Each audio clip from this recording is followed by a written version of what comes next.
Yes. আপনি please মিউজিকটা একটু কমাবেন? কেন?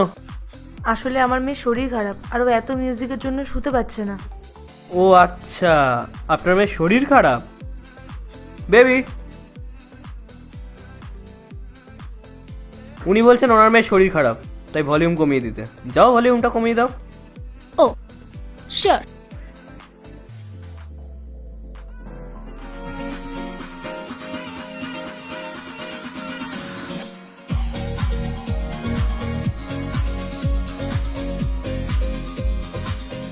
এবার ঠিক আছে? আই থিঙ্ক এবার আপনার অসুস্থ মেয়ে ঠিকভাবে ঘুমাতে পারবে।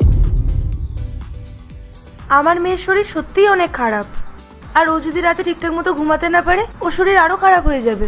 দেখুন, আমি তো আপনাদের পার্টি করতে না করছি না, আমি শুধু এইটুকু বলছি সাউন্ডটা একটু কমিয়ে পার্টি করুন।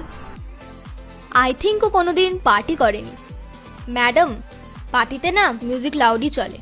সরি, মিউজিক তো বন্ধ হবে না। এক মিনিট, আই থিঙ্ক আমার কাছে একটা সলিউশন আছে।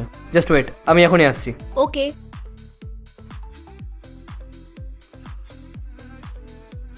এই নিন একটা ছোট্ট গিফট আপনার মেয়ের জন্য, আর নেক্সট টাইম আমাদেরকে ডিস্টার্ব করতে আসবেন না। বাই। বন্ধ করে দাও।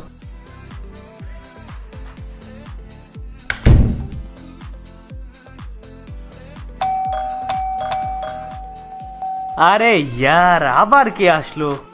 আমার মনে হয় ওই এসছে আবার। একবার বললাম না আমি।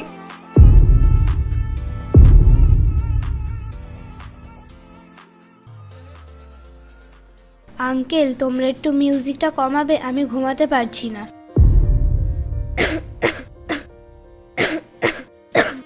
সোনা, তুই বাইরে কেন এলি? আমি কখন থেকে খুঁজছি তোকে। চ বাড়ি চ। Excuse me ma'am, I am really sorry. আমরা জানতাম না যে আপনার মেয়ের কন্ডিশন এতটা সিরিয়াস। আমি তো তোমাদের বোঝানোর চেষ্টা করেছিলাম, কিন্তু তোমরাই বুঝতে চাওনি। কিন্তু ওর কি হয়েছে?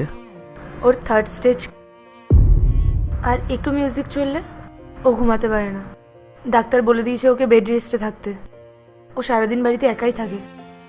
ওর বন্ধুর প্যারেন্টসরাও বলে দিয়েছে ওর কাছে কাউকে আসতে না।